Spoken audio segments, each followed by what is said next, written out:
viability for the fit-out and the project as a whole.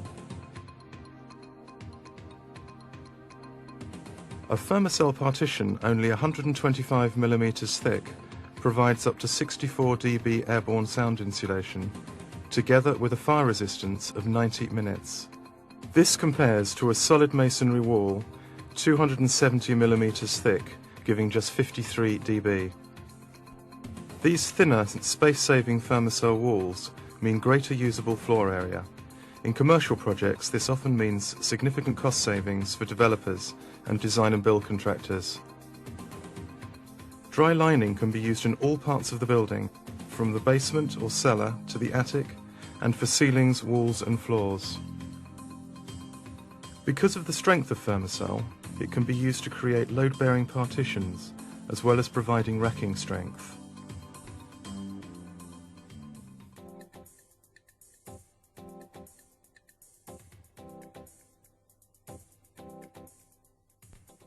The final decision on room dimensions may be left until far later into the build process, often right up until the fit-out commences.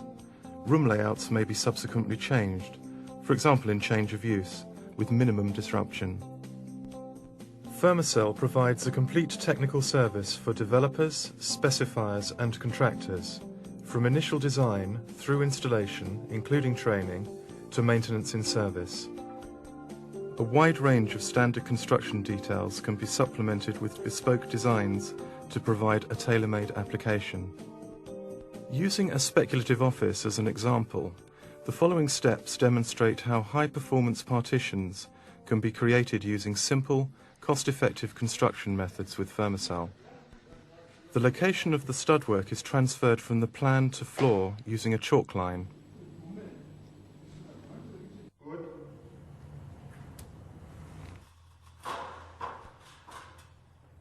In small properties, a plumb line or spirit level is sufficient for determining the line of the wall. In larger properties, a construction laser is more accurate when plumbing out from the floor to the walls and ceiling.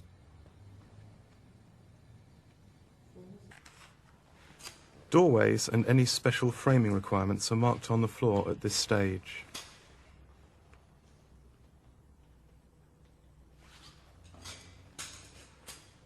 In order to reduce flanking sound transmission, a resilient layer should be sandwiched between the studs and tracks and the flanking elements. To comply with any fire ratings, mineral wool should be used.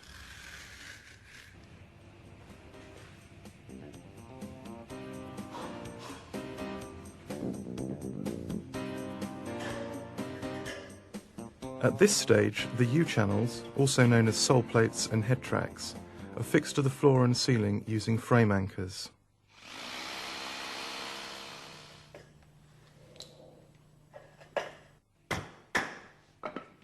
The horizontal distance between fixings for the U-channels should be no more than 700 millimeters.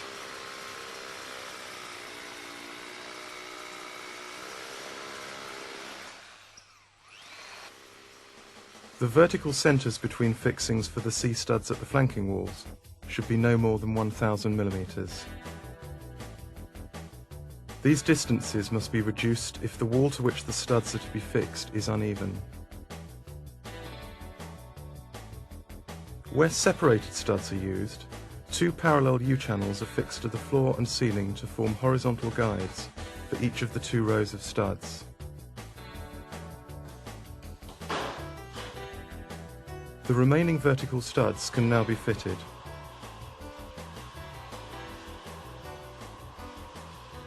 The vertical separation between studs is 400 mm for 10 mm Fermacell and 600 mm for 12.5 mm Fermacell.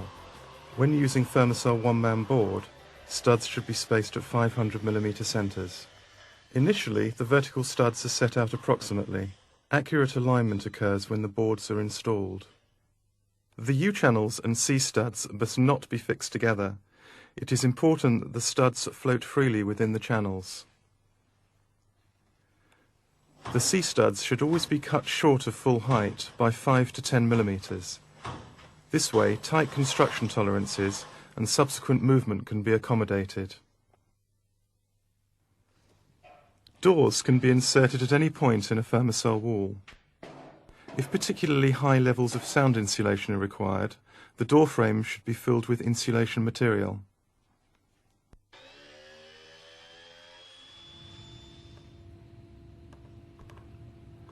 A U-channel lintel profile with beveled web is inserted and fixed mechanically between the vertical C-studs in the door area. The door frame should be reinforced when the room height or door width is greater than normal, or if the door weighs more than 25 kilograms. This is achieved by boxing the studs as shown. If the wall is fire rated, mineral wool should be inserted into the profile. Alternatively, full height timber grounds may be inserted.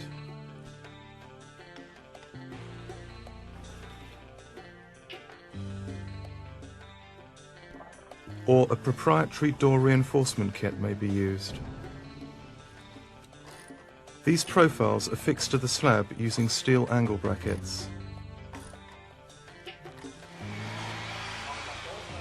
First fix electrical and other services can now take place.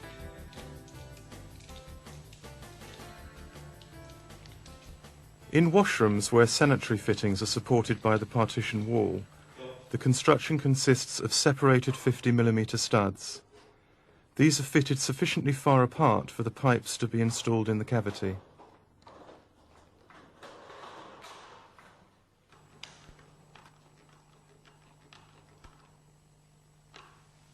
Additional support is provided by Fermacell pads attached to the web section of the profile using Fermacell screws.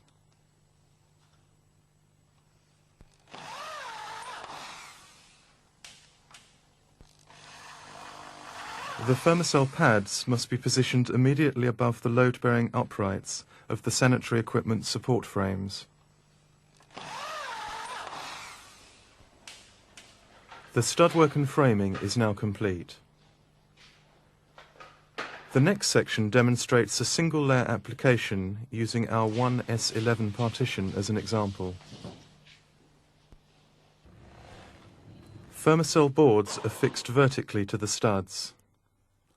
The board length corresponds to the room height less a 5 to 10mm gap at the top and bottom of the partition.